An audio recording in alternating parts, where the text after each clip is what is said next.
Hello friend, welcome back to my channel. তোমরা সবাই কেমন আছো? আশা করি তোমরা সবাই ভালোই আছো।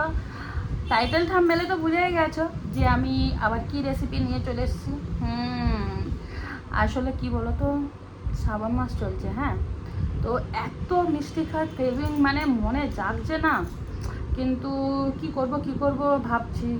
তো ভাবলাম যে বাড়িতে আজকে মিষ্টিটা বানাই আর তোমাদের সাথে শেয়ার করি। ওই জন্য হাজব্যান্ডকে সকাল সকাল বলে দিয়েছিলাম দোকান যাওয়ার আগে যে ব্রেড নিয়ে আসবে। তো তাই চলো কি করে আমি মিষ্টি বানাচ্ছি, কি দিয়ে মিষ্টি বানাচ্ছি, সব কিছুটাই শেয়ার করব আমার রান্নাঘরে। তার জন্য তোমাদেরকে ফুল রেসিপিটা দেখতে হবে। তো চলো ঝটপট করে আমার রান্নাঘরে। এখানে দেখো ব্রেড নিয়ে নিয়েছি, এখানে কিছুটা আছে আর বাকি কিছুটা আলাদা রেখেছি, সব একসাথে দিব। আর তার আগে এই যে এই কালো কালো দেখতে পাচ্ছ, ব্রাউন যেগুলো, এগুলো সব চাকুয়ের সাহায্যে এগুলো চারকোনাগুলো কেটে নেব। চলো আগে এগুলো কেটে নিই, তারপর দেখাচ্ছি। দেখো সব ব্রেডগুলো সাইডগুলো কিন্তু বাদ দিয়ে দিয়েছি, এই যে দেখতেই পাচ্ছ। এবার আমি এতে 1 চামচ ঘি দিয়ে দেব, 2 চামচ মিল্ক পাউডার দেব। এটা অপশনাল, দিতেও পারো নাও পারো। দিলে কি হয় বলো তো, মিল্ক পাউডারের যে একটা খুশবু টেস্ট হয় সেটা আসবে। এবারে এটাতে আমি ডো রেডি করব। তো একটু একটু করে দুধ দেব, একবারে বেশি দুধ দেব না, একটু একটু করে দুধ দিয়ে এটা মাখাবো। টাইট মানে খুব শক্ত হবে না, খুব ঢিলাও হবে না, মিডিয়ামটা রাখবো। তো চলো আগে ডোটা বানিয়ে নিই। এই দেখো এখানে কিন্তু এই ডোটা রেডি হয়ে গেছে, আর এখানে একটা প্লেট রেখে দিয়েছি। এখান থেকে ছোট ছোট করে নেব, এইরকম।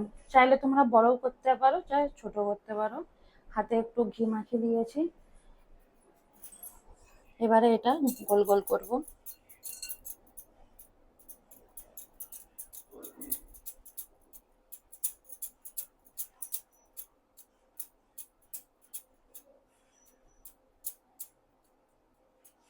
এই দেখো গোল হয়ে গেছে। এবারে একটা রেখে দেবো এখানে, আর এরকম করে বাকি সবগুলো বানিয়ে নেব। এই দেখো বন্ধুরা, এখানে কিন্তু অনেকগুলো আমার রেডি হয়েই গেছে। কতগুলো আছে তোমরা গুনে বলো। তো চলো তেলটা গরম বসিয়ে দিই। তেলটা গরম বসিয়ে দিয়েছিলাম, আর গ্যাসটা আমি এখানে কমিয়ে দেব। আর এটা আমি লোহার কড়াতে বানাচ্ছি, কড়াটা দেখেই বুঝতে পারছো। এই যে এবারে একটা একটা করে ছেড়ে দেব। আর গ্যাস পুরোটাই গ্যাস কমিয়েই ভাজবো। গ্যাস বাড়িয়ে দিলে উপরে তো লাল লাল হয়ে যাবে, কিন্তু ভিতরে কাঁচা থাকবে। তাই গ্যাসটা কমিয়েই এটা ভাজবো, যতক্ষণ টাইম লাগে। দেখা যাক কতক্ষণ টাইম লাগে। আর এখানে আমার সবগুলোই ধরে যাবে, আলাদা করে আর মানে দুবার ধরে আর ভাজতে হবে না, একবারেই সব হয়েই যাচ্ছে। এই দেখো, এই দেখো, একবারেই সব হয়ে গেছে। এই দেখো গোলাপ জামুনগুলো কত সুন্দর করে ভাজা হয়েছে, আর কালারটা কি সুন্দর এসছে, এই দেখো। আর এর থেকে বেশি কালো করব না, এরকমই কালারটা রাখবো। এবারে আমি একটা প্লেটে এগুলো তুলে নেব। গোলাপ জামুনগুলো ভাজা হয়ে গেছে, এবার চিনির রস সিরকা বানাবো। তার জন্য একটা কড়া নিয়ে নিয়েছি, আর এখানে 1 বাটি চিনি দিয়ে দেব। আর সামান্য পরিমাণে লেবুর রস দিয়ে দেবো। লেবুর রসটা এই জন্যই দিলাম, ধরো চিটচিট যে ভাবটা থাকে সে ভাবটা থাকবে না, ওটা কেটে নেবে।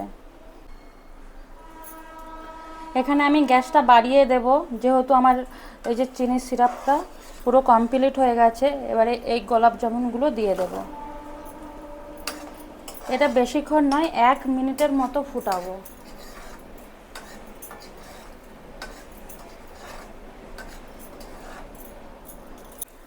দেখো 1 মিনিট হয়ে গেছে। এবারে গ্যাসটা বন্ধ করে একটা বোলে ঢেলে নেব। আমি একটা বোলে ঢেলে নিয়েছি। এবারে কি করব, আমি এটা একটা ঢাকা চাপা দিয়ে দেব। 1 ঘন্টা 2 ঘন্টার জন্য দিয়ে দেব ঢাকা চাপা। 1 ঘন্টা হয়ে গেছে, এবার ঢাকনাটা খুলব। কত সুন্দর লাগছে দেখো গোলাপ জামুন, পুরো দোকানে যেরকম লাগে পুরো সেম লাগছে। তো কিছু কিছু ধরো এই সাইডের গুলো হালকা একটু শক্ত আছে, আর 1 ঘন্টার মধ্যে রাখলেই হয়ে যাবে। এটা এগুলো যেন নরম হয়ে গেছে, মাঝখানে যেগুলো ছিল ওগুলো নরম হয়ে গেছে। চলো একটা দেখি ভেঙে যে ভিতরে রসটা ঢুকেছে কিনা।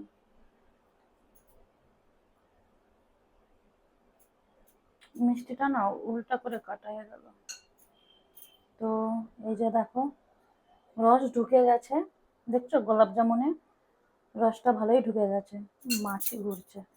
তো যাই হোক, এই যে দেখো পাউরুটির গোলাপ জামুন একবারে বেশিক্ষণ টাইমও লাগলো না, খুব একবারে সহজে রেসিপিটা বানিয়ে দেখিয়ে দিলাম। তো দেখতেই পাচ্ছ। আর কে কে গোলাপ জামুন খেতে ভালোবাসো জানিও। অনেকে কিন্তু মিষ্টি পছন্দ করে না, আবার অনেকে করে। মিষ্টির মধ্যে দেখো গন্ধেতে না মাছি কোথা দিয়ে চলে এসছে, আর খাবারে কিন্তু মাছি বসা ভালো না। তো সেই জন্য হাতে করে বারবার উড়াতে হচ্ছে আর ভিডিওটাকে ডিস্টার্ব করছে। তো যাই হোক, তোমরা কে কে ব্রেড দিয়ে গোলাপ জামুন বানিয়েছো তো আমাকে কমেন্ট করে জানাবে। তো আমার যতটা মন বলছে তোমরা কেউ বানাওনি, তবুও কেউ যদি বানিয়ে থাকো আমাকে কমেন্ট করে জানিও।